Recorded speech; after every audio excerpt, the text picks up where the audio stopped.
골로새서의 구성은 크게 네 가지 부분으로 나눌 수가 있을 것입니다. 처음 우리가 살펴봤던 1장 1절부터 8절까지 말씀을 인사와 서론이라고 한다면, 또 1장 9절서부터 2장 3장 11절까지 계속하여 본론적인 부분이라고 말할 수가 있겠죠. 거기서는 바로 하나님의 비밀이신 그리스도를 계시해 주셨습니다. 매우 강력한 또한 언어와 표현과 또한 말씀으로 예수님께서 만물보다 먼저 계셨고 만물이 그 안에 서 있으며 또 하나님이 만유로 지으셨을 뿐만 아니라 곧 당신이 만유가 되셨다라고 하는 이 놀라운 비밀을 바로 이 골로새서에서 계시해 주고 있습니다. 알고 봤더니 옛날에 지었던 모든 옛 창조가 다 그리스도 안에 들어있고, 그러니까 여러분 부정하고 불결하고 잘못된 것이 있을 수가 없겠죠. 전부가 다 하나님 안에 있으니까요. 다 하나님 안에 있겠고요. 그 다음에 이제 그 옛 창조가 죄 가운데 빠져들고 난 이후로부터 이제는 하나님께서 완전히 옛 창조와 다른 새 창조를 해주셨는데, 그것이 바로 새 사람이다라는 거예요. 이 새 사람 안에 그리스도는 만유이시면서도 또 하나님의 충만하심으로 이 새 사람 가운데 와 계신다라는 것을 말씀해 주셨습니다. 그래서 이 골로새서에서 나타나고 있는 그 비밀이 얼마나 크고 얼마나 깊은지요, 이 말씀 한마디 한마디를 우리가 얼마나 깊이 묵상하고 또 이 말씀을 제대로 이해하기 위하여 성경을 다 우리가 또한 이해해 내어야만 될 것입니다. 그럼에도 불구하고 이 신비를 우리가 다 깨달아 알 수가 없는 것은 바로 그리스도가 하나님의 비밀이시기 때문이다라는 것이고, 그 그리스도의 비밀이 또한 저와 여러분 이 새 사람 곧 교회인 것을 말씀해 주고 있기 때문이다라는 것입니다. 그 다음 세 번째 부분으로서 이제는 이와 같이 그리스도와 연합된 교회, 성도, 새 사람이 된 새 창조물로서 이제는 새 피조물이 되어서 이제는 정말로 이전의 어떤 옛 창조와는 달라진 존재와 형편 속에서 이 그리스도와 하나 된 그런 연합된 삶을 살아가는 새 사람으로서의 생활은 어떠해야 하는 것인가 라는 것을 3장 12절서부터 우리가 지난 시간까지 살펴봤던 4장 6절까지 말씀 속에 말씀해 주고 있습니다. 아내와 남편과의 관계, 또 부모와 자녀와의 관계, 상정과 종의 관계, 이런 모든 것들을 마땅 그렇게 하는 것이 마땅하니라. 그래서 꼭 그렇게 해야 된다라는 말씀을 하는 것이 아니고, 그리스도 안에서 새 사람으로서 우리가 정말로 깨닫고 그런 삶을 우리가 살기 시작하게 되면 자동적으로 그렇게 이르게 된다, 그런 삶을 살게 된다라는 것을 우리가 지난 시간에 나누었었습니다. 오늘은 이 골로새서의 그 크고 높은 비밀의 결론적인 부분이겠죠. 4장 7절로부터 마지막 18절까지 말씀. 그래서 이 네 부분이 다 합쳐져서 곧 하나님의 비밀이신 그리스도를 완전하게 계시해 주고 계신다. 여러분, 이 골로새서에서 나타나고 있는 그리스도, 우리는 오직 골로새서에서만 사용되는 이 단어와 계시 속에서 우리는 정말로 다른 어디에서도 볼 수 없는 그리스도에 대한 어떤 분명한 깨달음과 비전을 우리가 얻을 수 있게 되더라라는 것이죠. 그래서 이 모든 것들이 짧지만 정말로 하나님의 비밀이신 그리스도에 대한 완전한 계시로서 골로새서가 우리에게 주어졌다라는 것입니다. 오늘은 그 네 번째 단락인 결론 부분이다라고 말할 수 있겠죠. 우리 봉독에 있는 본문 말씀 4장 7절로 돌아가서 보겠습니다. 이 결론 우리가 쭉 한번 같이 읽어보았지만 18절까지 말씀 속에 어떤 면에서 우리가 굉장한 어떤 결론을 기대했지만 우리가 읽었던 말씀은 그렇게 굉장해 보이지 않는 말씀인 것을 보고 아마 내심 당황했을 수도 있겠습니다. 왜 그렇습니까? 이전에 나타났던 그런 계시의 말씀과 만유 중에 계시며 만유이시며 만유와 함께 서 계시고 또 만유보다 먼저 나신 자이고 하나님의 형상이고, 우리는 그 새 사람 새 창조 안에서 살며 하나님의 지식에까지 새로운 사람을 입어가는, 형상을 입어가는 그런 놀라운 하나의 그리스도에 대한 계시가, 그런 놀라운 깊은 계시가 이제 그 전에 있어 왔었는데 이제 결론 부분에 이르러서 이제는 너무 시시콜콜한 이야기 같은 말씀으로 결론을 내리고 있습니다. 그래서 본론에 나타나왔던 그 심오한 계시와 아마 대비가 되어져서 아마 이 나머지 부분들을 통하여 우리의 마음속에 과연 이런 부분이 꼭 필요한가? 차라리 이런 말씀, 인사 말씀, 문안 인사 정도에 하는 이 말씀 이렇게 길게 하지 말고 간단히 했었으면 차라리 앞에 있었던 그 인상이 더 고상하고 더 크고 더 위대하게 남아있지 않을까라는 아마 그런 생각도 하게 될지 모르겠습니다. 이 본스가 1장부터 4장에 아주 비교적 짧은 말씀이잖아요. 그것을 짧은 서신인 것을 생각해 보게 되면 이 결론 부분이 너무 길어요. 시시콜콜한 이야기를 가지고 너무 긴 문안 인사를 하고 있는 것을 보게 되죠. 우리는 이름도 모르는 사람들을 다 얘기하면서 또 그렇게 위대해 보이지 않는 사람들인데 그 사람들의 형편을 왜 나누면서까지 이 결론, 이 위대한 계시가 있는 골로새서의 마지막 부분을 장식하고 있는 것인가? 여러분, 사도 바울이 아무런 그런 영의 감동 없이 이 말씀을 길게 썼을까요? 비록 편지일지라도 이 말씀은 하나님의 성령의 감동을 따라 쓰여진 하나님의 말씀인 줄 믿습니다. 믿으시면 아멘. 그러면 이 말씀조차도 다 앞에 그 놀라운 계시와 더불어 하나님의 어떤 결론적인 부분이라는 것을 우리는 깨달을 수 있어야만 되겠다라는 것이죠. 한번 살펴보시길 원합니다. 왜 이것이 결론이고 왜 이것이 길게 이토록 문안 인사가 필요한 것인가? 2000년이 지난 지금 우리에게는 정말로 연관성이 없어 보이는 이 사람들의 문안과 형편이 왜 우리에게도 지금도 필요한 것일까? 우리 한번 그 내막으로 그 말씀의 깊이를 한번 들어가 보도록 하겠습니다. 4장 7절, 두기고가 내 사정을 다 너희에게 알게 하리니 그는 사랑을 받는 형제요 신실한 일꾼이요 주 안에서 함께 된 종이라. 내가 저를 특별히 너희에게 보낸 것은 너희로 우리 사정을 알게 하고 너희 마음을 위로하게 하려 함이라. 두기고라는 사람을 소개하고 있습니다. 마지막 결론 부분이에요. 이 두기고가 얼만큼 위대한 사람이길래 그 놀라운 계시와 더불어 이 두기고를 말하고 있는 것일까요? 비록 그가 그저 골로새에 있는 교회에 그냥 두기고를 알기 때문에 소개하는 말로 썼을런지는 모르겠지만, 그러나 하나님은 오늘날에도 2000년이 지난 오늘날에도 이 말씀이 우리에게도 필요하다는 것을 아시잖아요. 그래서 사도 바울을 통하여 이 말씀을 쓰게 하신 것이겠죠. 두기고가 얼마나 위대한 사람입니까? 그는 사랑을 받는 형제라고 말하고 있고 신실한 하나님의 일꾼이며 주 안에서 사도 바울과 함께 된 종이라고 말해주고 있습니다. 이 두기고는 여러분 사도의 어떤 사자와 같은 그런 일꾼이었었죠. 에베소 교회도 에베소서를 들고 친히 그 편지를 전달해 주었어요. 사도 바울. 옥중에서 쓴 편지를. 또 골로새서도 마찬가지, 이것도 옥중에서 쓴 편지를 이제는 그가 나갈 수 없는 것을 대신하여 자기가 두기고가 가서 사도 바울을 대신해서 이제는 골로새 교회에 전달해 주게 되는 것이죠. 빌레몬서도 마찬가지고요, 디도서도 마찬가지인 것입니다. 그런 서신을 전달하면서 사도 바울의 그 형편과 근황을 교회 가운데 알려주는 것이죠. 또 사도 바울의 마음과 생각을 이제는 대변하여 교회 가운데 전달하는 그런 일을 했던 사람인 것을 보게 되는 것입니다. 사도에게 있어서, 바울에게 있어서 그의 사자와 같은, 좀 고상한 말로 하면 사자이고, 조금 격을 낮춰 말하게 되면 심부름꾼 같은 그런 일을 했던 사람이에요. 그런데 여러분, 심부름꾼도 사실은 별것 아닌 것 같아 보일지 모르겠지만 그 심부름을 시키는 사람에게는 그 심부름꾼이 얼마나 믿음직스러워야 되는지 여러분 잘 아시잖아요.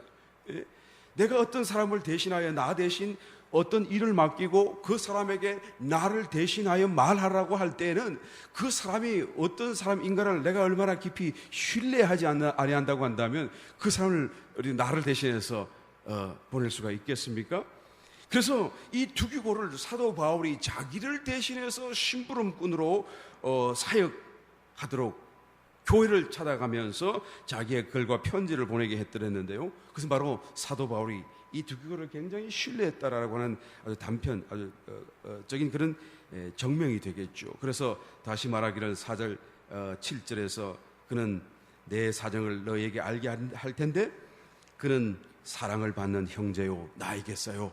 또 다른 사람에게도 마찬가지지만 beloved brother 그 말이에요.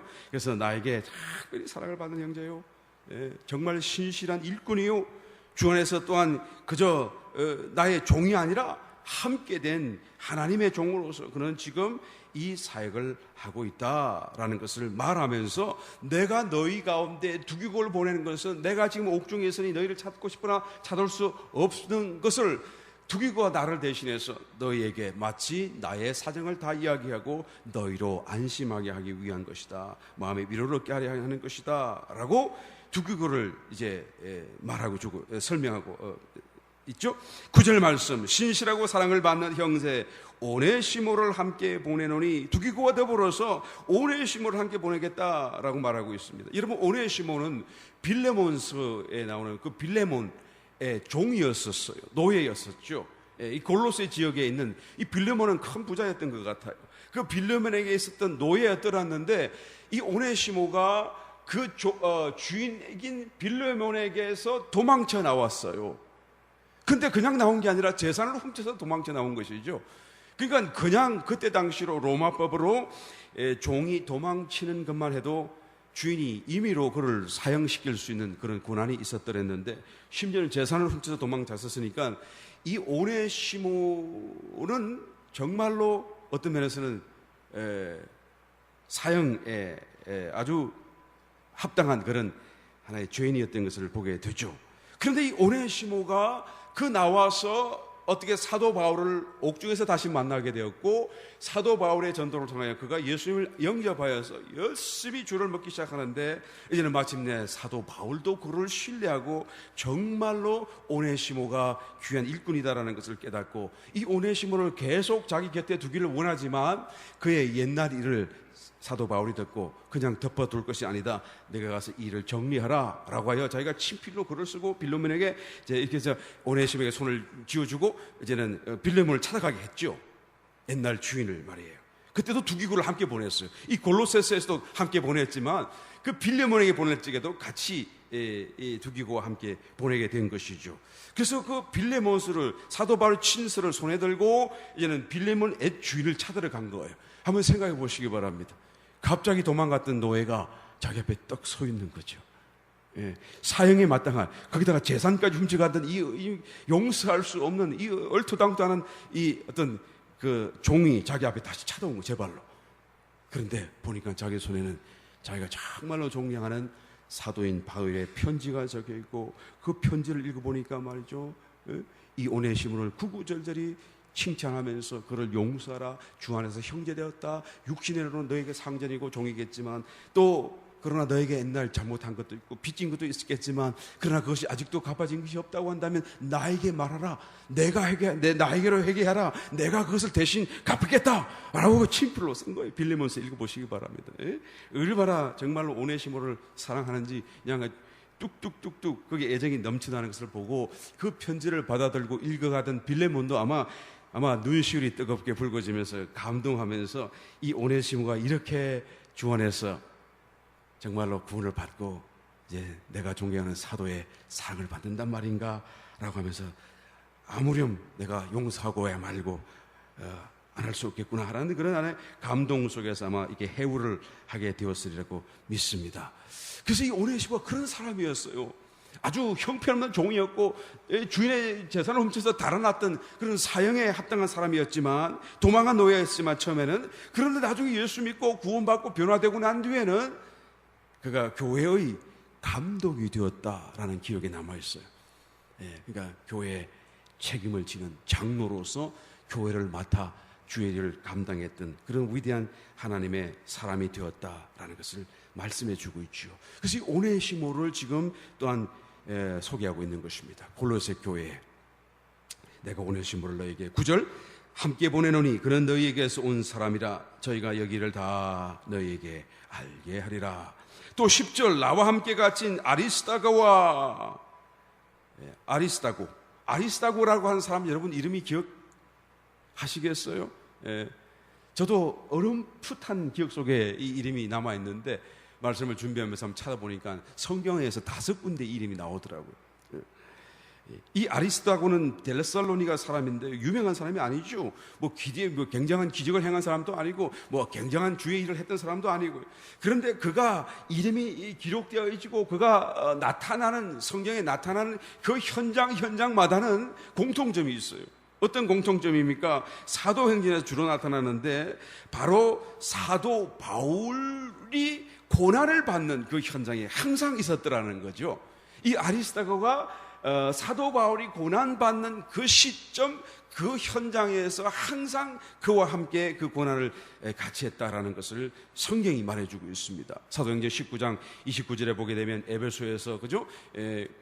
아데미의 그 우상을 무너뜨리니까 어떻게 합니까? 그러니까 그냥 아데미 높다 크다 그러면서 에베소 사람이 막 궐기하고 이 우상을 부셔뜨리는 복음을 전파하는 사도 바울을 잡아서 어떻게 하려고 막 하는데, 그 현장 속에서 사도 바울을 잡지 못하니까 그와 함께하던 아리스다고를 잡아서 연극장으로 끌고 가는, 나중에 결국 풀어지게 됩니다만 그 현장 속에 같이 있었고 생사고라를 같이 하는 거예요. 사도행전 20장 4절에 유대인들이 계속 쫓아오면서 그들을 죽이겠다고 하는 그런 위협 속에서 이제 그냥 똑바로 가지 못하고 길을 돌아가는 고난 속에도 함께 동행했더라라는 것을 말하고 있고, 또 이제는 사도 바울이 이제는 마지막 전도 여행을 마치고 이제 체포되어서 로마로 압송되어져 가는 그 배 위에도 같이 타고 로마로 연행되고 있었더라라는 것을 말하는 것이죠. 그러니까 늘 사도 바울의 고난의 자리에 함께 했었어요. 그래서 사도 바울이 이 아리스다고를 두고 뭐라고 그러죠? 11절에 가서 미리 가서 보시게 되면, 그 마지막 하반절에 보시게 되면 이런 사람들이 나의 뭐예요? 11절 위로가 되었다라고 말하고 있잖아요. 위로가 되었다. 그렇죠? 그가 특별히 뭔가를 한 일이 없었어도 그저 고난과 함께하고 나와 동행함으로 인해서 내가 정말로 낙심되고 힘들고 어려울 때 이 사람들로 인하여 내가 큰 위로를 얻었다라고 말씀해주고 있는 것입니다.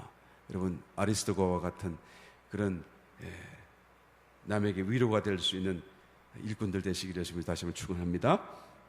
계속해서 읽어보겠습니다. 또 어떤 사람이 있나요? 마가를 소개하고 있죠. 나와 함께 갇힌 아리스도가 바나바의 생질인 마가, 조카인 마가라는 말씀이죠. 마가는 여러분 우리가 잘 알고 있어요. 마가 다락방으로 유명하죠. 그 어머니는 마리아였었어요. 그래서 마리아가 아마 그 남편에 대한 묘사는 없는데 하여튼 뭐 유산을 가졌는지 하여튼 큰 부자였던 것이면 틀림없어요. 어느 정도. 예루살렘에서 어머니 마리아와 함께 살았는데 그 제자들이 늘 자주 이 마리아의 집, 그 다락방, 그 오순절날 성령이 강림했던 120문도가 모였던, 우리 지금도 성지순례하고 있는 그 집의 주인이었던 것이죠. 그래서 예루살렘에서 살 때 제자들이 그의 집에 자주 모여서 기도하여 하고 또 예배를 보았던 것을 사도행전 1장과 또 12장에서 기록해 주고 있습니다. 그러다 보니까 이 마가는 부잣집에 태어나서 어려움 없이 성장하다가 그래서 또 예수님을 알게 되고 복음을 전도하여 받아서 이제는 신앙과 믿음을 가지고 이제 살기 시작하지만, 그러나 그의 믿음이 강인하고 그의 어떤 성격이 강인하지 못하고 늘 좀 이렇게 온순한 그런 하나의 처지에 있었더랬는데, 사도 바울과 더불어 1차 전도 여행을 이렇게 떠나게 되었죠. 그에게는 큰 영광이었었습니다만, 그런데 웬일인지 가던 도중에 그냥 나는 더 이상 못하겠다 하고 돌아서 버렸어요. 그 놀라운 기회를, 조그만 고난을 견디지 못하고 아마 너무 유순하게 온순하게 자랐기 때문인지 모르겠습니다. 그냥 돌아 나와 버렸어요. 이게 사도 바울은 그냥 분노하고 하나님의 일을 이렇게 하는가 해가지고 분노하고, 다시는 너하고는 이제는 하나님 일은 안 한다. 그리고는 2차 전도 여행 떠날 때 이제는 그의 그 삼촌인 바나바와 크게 싸우잖아요. 바나바는 자기 조카니까 또 데리고 가자 그러니까 안 된다. 저는 유약하고 형편없는 그런 사람 어떻게 일꾼으로 쓰겠는가. 이제 크게 둘이서 싸우고 그냥 헤어져서 그냥 사도 바울은 따로 이제는 2차 전도 여행을 떠나게 되고, 그때로부터 마가와 헤어지게 되죠. 그런데 이 마가는 그 위에도 하나님의 계속적인 인도 속에서 하나님의 긍휼하심이겠죠. 이제 예루살렘에서 거하면서 또 다른 사도인 베드로와도 깊이 이렇게 아마 가까이 교제할 수 있는 찬스가 있었던 것 같습니다. 그래서 베드로가 그를 깊이 또한 가까이 두면서 사랑했고 가르쳐 주었고 또 약간이라도 그 로마 사람들을 대상으로 하나님 복음을 전가할 때는 아마 이 마가가 통역 안으로 또한 도와주었기도 했던 것 같아요. 그래서 마침내 이 마가를 얼마나 베드로가 가까이 또한 두었던지요. 베드로전서 5장 13절 찾아보지 않겠습니다. 거기 보게 되면 내 아들 마가라는 말을 쓰고 있죠. 이게 베드로와 크게 가까이 있었고 그 베드로 사도의 설교와 말씀과 간증을 다 들으면서 결국 그가 마가복음을 쓰게 되잖아요. 네, 마가복음. 이 마가복음은 베드로복음이라는 별명을 가지고 있어요. 왜 그런 거 하니까 마가가 베드로에게 다 들어서 배우고 그냥 그것을 그대로 그냥 기록하듯이 했기 때문에요. 그래서 하여튼 그 마가복음 정말 귀한 복음서를 이 유약한 마가가 결국 쓰게 되잖아요. 그런 1차 전도 여행 때 사도 바울에게 배신 아닌 배신을 통하여 영원히 떨어지는 것 같았으나 나중에 그것이 그와 더 성숙하고 변화된 것을 사도 바울도 듣고 그를 다시 용서하고 받아들이고 나중에는 이제는 마가와 더불어서 하나님 일을 해가게 되는 것이죠. 오늘 이 봉도하신 말씀 골로새서 4장 10절에서요 사도 바울이 그 마가를 다시 소개하는 것입니다. 마가 이제 회복된 거겠죠. 이 마가에 대하여 너희가 명을 받았음에 그가 이르거든 영접하라.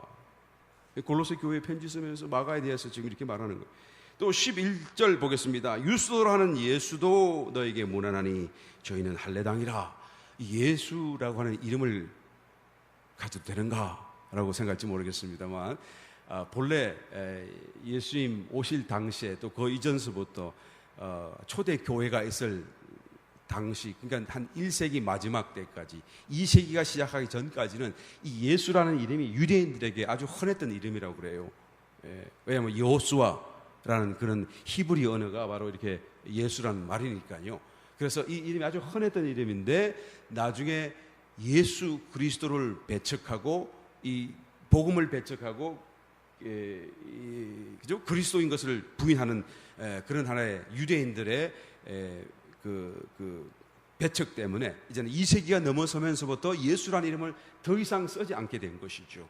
그래서 이제는 유대인들 사이에는 예수라는 이름이 찾아볼 수 없게 된 것이지만 이때 당시로는 아직도 예수라는 이름이 흔히 있었던 것이죠. 이것이 불경한 것은 절대 아닙니다. 유스도로 하는 예수, 저는 유대인이었죠. 할례당이니까 말이에요. 예수인이 할례당이라 이들만 하나님 나라를 위하여 함께 역사하는 자들이니 이런 사람들이 다 나의 위로가 되었느니라. 하여튼 무슨 일을 했는지 모르겠지만 또한 아까 마찬가지 누구죠? 아리스다가와 더불어 마가, 예수 이 세 사람이 다 같이 사도 바울에게 있어서 위로가 되었다라고 이제 소개해주고 있습니다. 또 어떤 사람을 소개합니까? 12절 그리스도 예수의 종인 너희에게서 온 에바브라 너희에게서 온 골로새 교회를 세운 사람이에요. 사도 바울이 가지 못했던 것을 에바브라가 대신해서 골로새 지역에서 골로새 교회를 설립했던 사람이죠. 그래서 너희에게서 온 에바브라라고 얘기하는 것이죠. 너희에게 지금은 나에게 와서 이 옥중에 있는 나를 이제 도와주고 나와 함께 지금 있다. 그리고 너희에게 편지를 쓰니까 너희에게 그 에바브라가 문안하니 제가 항상 너희를 위하여 애써 기도하여 너희로 하나님의 모든 뜻 가운데서 완전하고 확신하게 서기를 구원하니 그가 너희와 라오디게아에 있는 자들과 히에라볼리에 있는 자들을 위하여 많이 수고하는 것을 내가 증거하노라. 그래서 에바브라가 너에게 또한 문안하고 또 그가 그 인근에 있는 라오디게아 교회와 히에라볼리 교회를 위해서도 애쓰고 수고하고 지금도 기도하고 있는 것을 너희가 알기를 원한다라고 지금 에바브라를 소개하면서 문안 인사를 전하는 것이죠. 13절 그가 너희와 14절 사랑을 받는 의원 누가는 누가복음을 썼겠고요. 또 사도행전을 썼던 사람이겠죠. 이 누가가 문안한다라는 것을 또한 쓰고 있고 또 한 사람 어떻게 소개합니까? 데마가 너희에게 문안하느라. 이 데마는 누구일까요? 골로새 교회와 이 빌레몬에게 있어서 빌레몬서에서 등장하는 이름인데 그 빌레몬 교회에도 문안을 했고 골로새 교회도 문안했던 다시 말하면 바울과 함께 일했던 동력자였더랬는데 디모데후서 4장 10절로 찾아보진 않겠습니다. 듣기만 하세요. 데마는 이 세상을 사랑하여 나를 버리고 데살로니가로 갔고, 그렇게 쓰고 있어요. 디모데에게 쓰는 그 편지에서 데마가 나하고 같이 있다가 내가 2차로 투옥되니까 그는 더 이상 견디지 못하고 이제는 그만 세상을 사랑해서 내 곁을 떠나버리고 어디로 갔느냐? 데살로니가로 갔는데 간 이유가 정확하게는 설명하지 않지만 이 세상을 사랑해서 나를 버리고 갔다라고 얘기하고 있어요. 얼마나 안타까운 심정입니까? 사도 바울은 정말로 그때 더 도움이 필요하고 더 위로가 필요하고, 만약에 조그만한 그런 위로가 있고 같이 있어만 주었었어도 그 상급이 얼마나 크겠는데 말이죠. 그런데 이 대화는 이게 눈에 보이는 것을 보니까 정말 다 망한 것 같고 아닌 것 같고, 그냥 예수를 믿었던 또 함께 동력했던 그 사람이 이제는 이 사역보다도 그냥 세상에 어떤 좋은 것을 찾아서 이제는 그를 버리고 데살로니가로 가버린 거예요. 그래서 신앙을 없이 했다는 것은 우리는 말할 수 없고요. 이 데마가 신앙보다도 세상의 어떤 그런 유혹을 따라서 이제는 사도 바울의 곁을 떠났다라는 것을 기록해주고 있는 것이죠. 이 데마는 아마 땅을 치며 통회하고 있을 것입니다. 내가 왜 그때 눈이 삐었나? 이런 큰 실수를 했나? 막 구원은 받았겠지요. 사역도 했으니까 말이죠. 그런데 그 엄청난 축복의 기회와 또 하나님의 사랑의 기회를 놓쳐버리게 된 것이죠. 세상을 사랑해서요. 그래서 바울이 이 여러 사람을 소개하고 있는 중에 내가 대략 한번 세어보니까 10명, 12명 이 정도 되는 사람들을 소개하고 있는데, 그 결론 부분이, 이 골로새서 결론 부분에 등장하는 굉장한 사건들이겠죠. 사실은 우리가 다 이해를 못해서 그렇겠지만 그 속에 나타나는 사람들 중에 유일하게 이름만 기명한 사람이 이 데마예요. 더 이상 할 말이 없는 것이죠. 저와 여러분들은 데마 같지 않게 되시기를 예수님 축원합니다. 왜 아멘 소리가 크지 않아요? 데마 같지 않게 되시기를 예수님 축원합니다. 뭐 정말 유명한 사람이 아닐지라도 말이에요. 뭐 아리스다고와 같은 사람 될 수 있잖아요. 에바브라 같이 될 수도 있잖아요. 유스도라는 예수 뭐 큰일 뭘 했는지 모르겠지만 여하튼 위안이 되는 그런 어떤 사람으로서 신앙의 지조와 절개를 지켰던 사람 아니겠어요? 그런 사람 되시기를 바랍니다. 계속해서 읽어보겠습니다. 15절, 라우디가에 있는 형제들과 교회들이겠죠. 눈바와 그 여자의 집에 있는 교회, 그 여자 눈바가 자기 집에서 가정교회를 하고 있었던 것이죠. 그 교회에 무난하고 그 말이에요. 집에 있는 라우디게아에도 교회가 있었는데 또 가정에서도 교회를 하고 있는, 그러니까 지금으로 치면 목장 같은 거겠죠. 목장이 참 귀한 것입니다. 할렐루야. 이렇게 작은 것이지만 사도 바울이 그것을 큰 교회와 똑같은 그런 지명에서 거기에 무난하고 그 교회를 위하여 기도하고 그 교회를 자랑하고 소개하는 것을 우리가 보게 되는 것이죠. 열심히 우리가 할 수 있을 때 열심히 모이시고 열심히 충성하고 열심히 하나님을 사랑하여 헌신하는 우리 요단교회 성도님 되시기를 열심히 축원합니다. 우리 계속해서 읽어보겠습니다. 교회에 무난하고 16절, 이 편지를 너에게서 읽은 후에 라우디게아인의 교회에서도 읽게 하고 또 라우디게아에서로서 오는 편지를 너희도 읽어라. 그렇죠? 서로 주고받으면서. 17절, 아키뽀에게 이르기를 주 안에서 받은 직분을 삼가 이루라고 하라. 아키뽀는 바로 이 골로새서 지역의 교회를 본래 세웠던 사람은 에바브라인데, 그 에바브라가 지금 사도 바울에게로 갔으니까 없잖아요. 그러니까 그 없는 동안에 그 골로새 교회를 맡아서 사역했던 사역자였던 것 같아요. 또 그 아키뽀의 아버지는 빌레몬이었고요. 그래서 이 아키뽀에게 이르기를 주 안에서 받은 직분을 삼가 이루라고 말하라. 여러분, 이것이 왜 결론이고요? 이것이 왜 앞에 있던 그런 위대한 하나님의 그리스도의 비밀, 하나님의 비밀에 대한 계시와 이게 같은 수평선을 이룰 수 있는 말씀이 되는 것입니까? 여러분, 바울은 로마의 옥중에 있잖아요. 그러니 골로새까지는 정말 멀고도 긴 간격을 가지고 있습니다. 이 사회에 얼마나 많은 사람이 있을 수 있고 굉장한 일이 있을 수 있고 굉장한 어떤 사건과 굉장한 어떤 훌륭한 세상적인 그런 뛰어난 사람들도 얼마든지 있고 일들도 얼마든지 있을 수 있지만, 그러나 이 긴 간격 속에서 바울의 관심은 오직 교회밖에 없는 거예요. 예. 아주 시시콜콜한 이야기 같아 보일지라도 그 한 사람의 권항이 자기에게는 너무 중요하고 너무 애착이 가고 너무 사랑스럽고 너무 애정스러운 관심거리다라고 지금 얘기하고 있는 것이죠. 예. 다른 어떤 위대한 로마의 황제도 자기는 눈 안쪽에도 없지만, 그러나 이름도 빛도 없는 그런 아주 작은 한 사람, 그 사람일지라도 지금 이 교회 안에 들어있는 구원받은 하나님의 사람으로서 나와 같이 된 그 사람이 자기는 그렇게 궁금하고 사랑스럽고 또한 그것을 소개하기를 원한다라고 얘기하는 것이죠. 왜 그래요? 여러분, 이것이 지금까지 읽었던 이 모든 사람들 여러분 기억하십니까? 두기고, 오네시모, 아리스타고, 마가, 예수, 에바브라, 누가, 데마, 그다음에 데마는 물론 떠나갔지만 아직까지 여기는 있었죠. 눈바, 교회 형제들, 아키보, 이르기, 이런 모든 사람들이 뭐라고요? 바로 이제까지 그 본론에서 말했던 그 굉장한 새 창조, 새 사람이다 그 말이에요. 예. 이 사람들이 바로 그 위대한 계시의 실제 상황이라는 걸 얘기하는 거예요. 그것에 바로 그죠? 나타난 그 어떤 그런 실체가 바로 이 사람들이에요.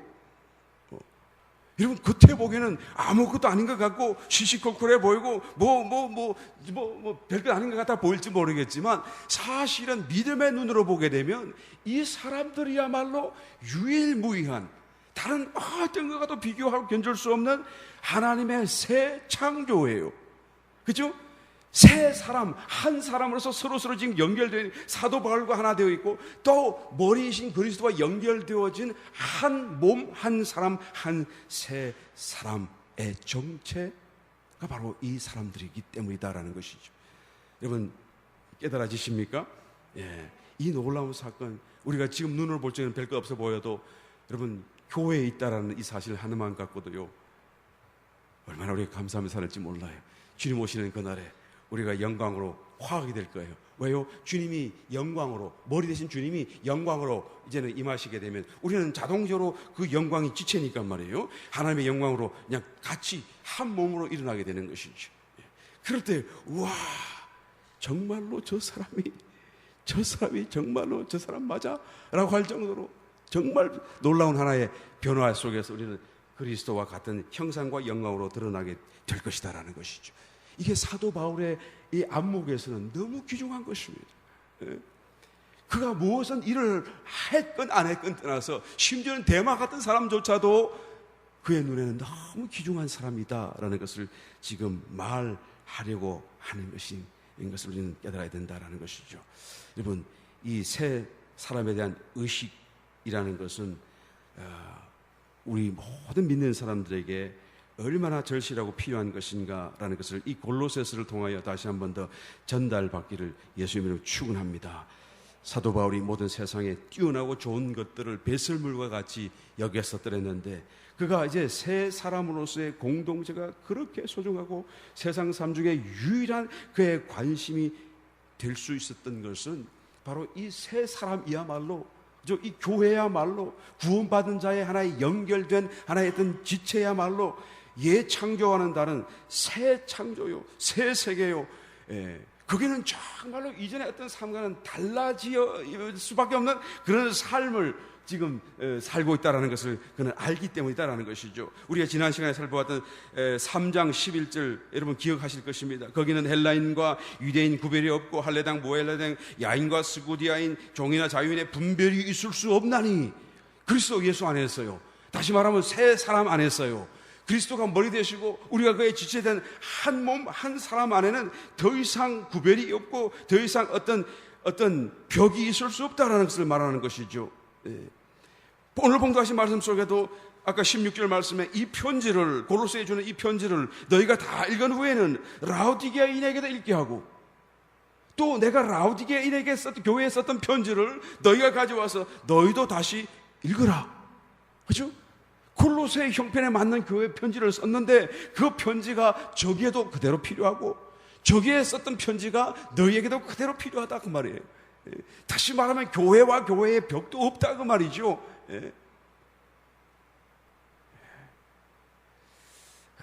정말 우리가 성경대로라고 한다면 우리가 정말 모든 이 크리스천들이 새 사람으로 산다고 한다면 모든 교회가 하나 되어야 될 것입니다. 맞습니까? 네. 그런데 신앙생활도 하나고 성경도 하나고 성경에 대한 이해와 뜻도 다 지식도 다 하나가 될 수밖에 없어요.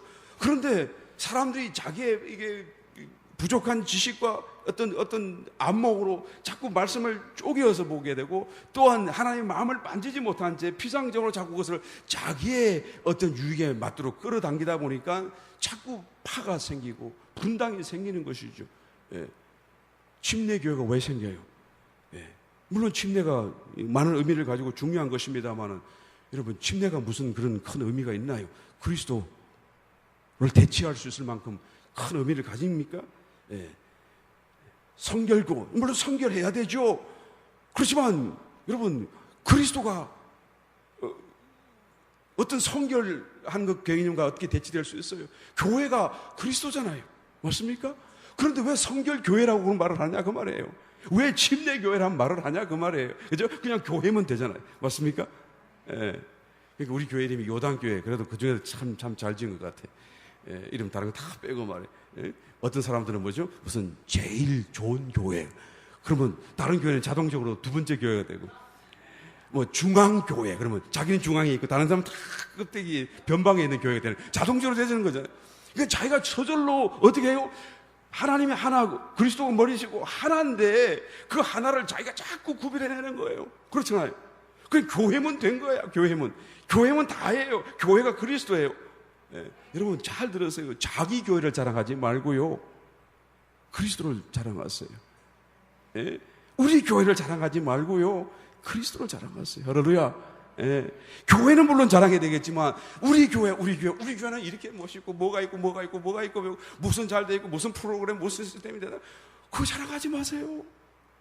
우리가 스스로 자꾸 그리스도의 몸된 것에서 우리를 분리해내는 하나의 이 엄청난 사단의 계략에 빠져드는 것입니다. 우리는 그리스도를 자랑해야 되고 그리스도면 됐고요. 그리스도 안에서 다 하나가 되어야 되는 거예요. 지금 성경이 지금 그것을 말해주고 있는 것이죠. 교회 간에 구분이 없고 벽이 있을 수도 없고 있어서는 안 되는데 왜 벽이 있습니까? 우리는 자꾸 침례교회를 자랑하고 우리는 자꾸 순복음이라고 말하고 우리는 자꾸 장로교회라고 말하기 때문에 저절로 벽이 생긴 거예요. 그것을 내려놓고 우리는 그리스도 안에서 모두가 다 한 몸 되었다는 이 깨달음으로 돌아가야 돼요. 너와 나의 구분도 없어져야 되는 것이죠. 뭐 교회를 떠나와가지고, 그죠? 우리 안에서도 너와 나의 구분이 없어야 돼요. 이것은 다만, 벽이 없어지고 구분이 없다는 개념이 아니고, 그죠? 더 이상 허물이 없고, 뭐 화목하게 지낸다 그 말이 아니고, 이제는 정말로 한 몸이라는 개념 속에 살아가야 돼요. 내가 곧 너고, 네가 곧 나다라는 이런 개념 속에 살아가야 돼요. 할렐루야. 이게 지금 바로 이 골로새서가 말하고자 하는 이 새 창조, 새 사람, 그리스도가 머리 대신 이 놀라운 새 하나의 어떤 질서 개념을 말씀해주고 있다라는 것이죠. 오늘 본구하신 본문 말씀 문안 인사가 좀 특별하지 않았었습니까? 보통의 문안 인사는 그렇잖아요. 편지를 쓰게 되면 뭐 이 더운 날씨에 어떻게 지내고 있으며 몸은 건강하신가?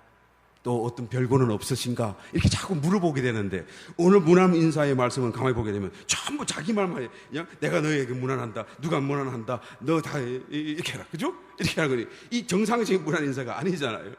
너희가 어떠냐 하고 묻기보다는 내 소식, 내 정황만 자꾸 너희가 궁금해할 것 같아서 궁금해하는 것 같지도 않는데 말이에요. 자꾸 궁금해할 것 같아서 자꾸 말하고 두기고가 내 대신 가서 내 소식을 전한다. 들어봐라. 그리고 위로받아라. 뭐 그런 얘기를 하고 있는 거죠.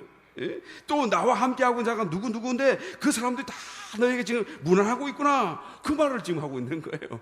정상적인 문안 인사가 아니죠. 가만히 보시게 되면 왜 이런 말씀이 되고 이런 생각을 갖고 편지를 쓰게 되는가 하면 바로 사도 바울 자신이 너희가 곧 나라는 이 한 몸 의식 속에 있기 때문에 그런 거예요. 깨달음 속에 있기 때문에 그래요.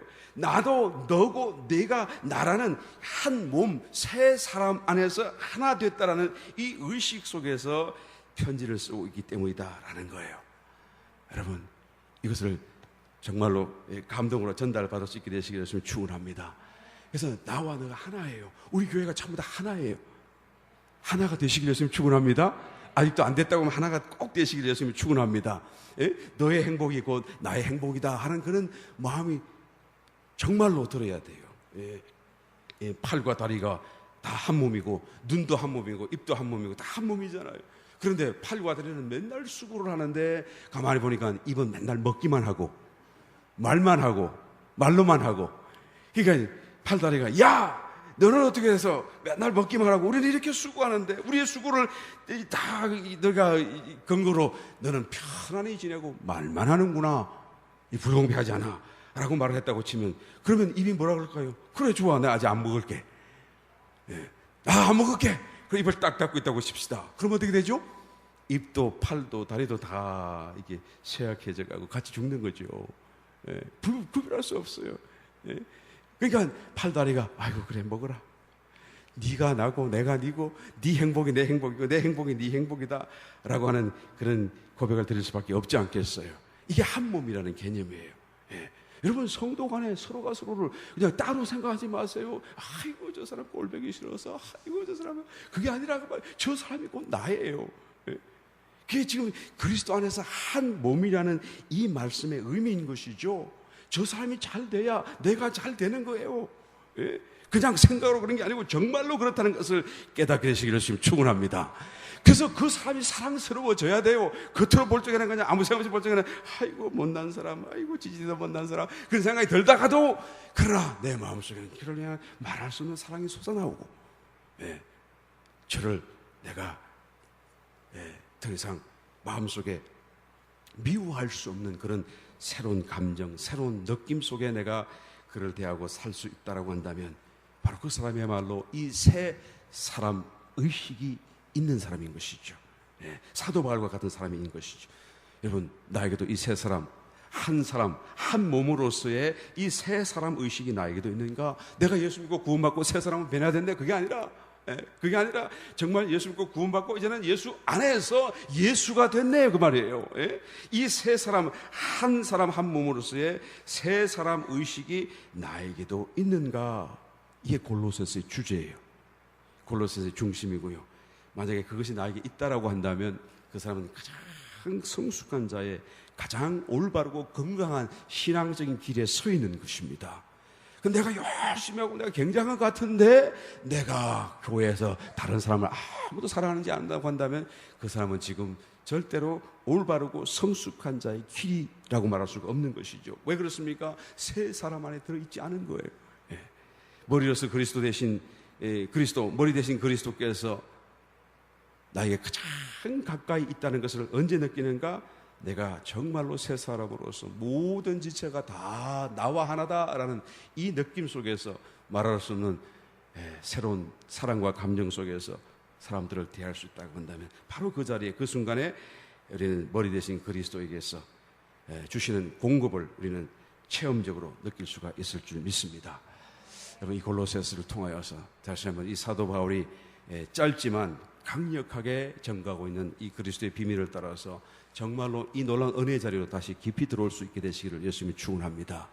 여러분의 신앙생활 속에 여러분 그저 기뻐하고 그저 감사하고 또 이 사랑 안에서 여러분 스스로가 죄 짓지 않도록 여러분 불평하고 미워하고 저주하는 그런 자리에 나아가지 아니하고 스스로 이렇게 기뻐하고 감사하고 그렇게 살기만 한다면 여러분의 삶은 자동적으로 이런 주님 앞에 서는 그날에 점도 흠도 없이 드러나는 위대한 이기는 자의 삶으로 우리는 드러나게 될 줄 믿습니다. 그것은 바로 우리가 그리스도로 인하여서 새 사람이 되어졌기 때문이다라는 것이죠. 기뻐하십시오. 할렐루야. 감사하십시오. 범사에 감사하시고 항상 기도하시고 쉬지 말고 기도할 수 있는 우리 요단교회 지체가 되셔서 이 골로새서에서 말씀하시는 이 새 사람의 놀라운 은혜와 체험들을 우리의 것으로 만들어갈 수 있는 저와 여러분 다 되시기를 예수님을 축원드립니다.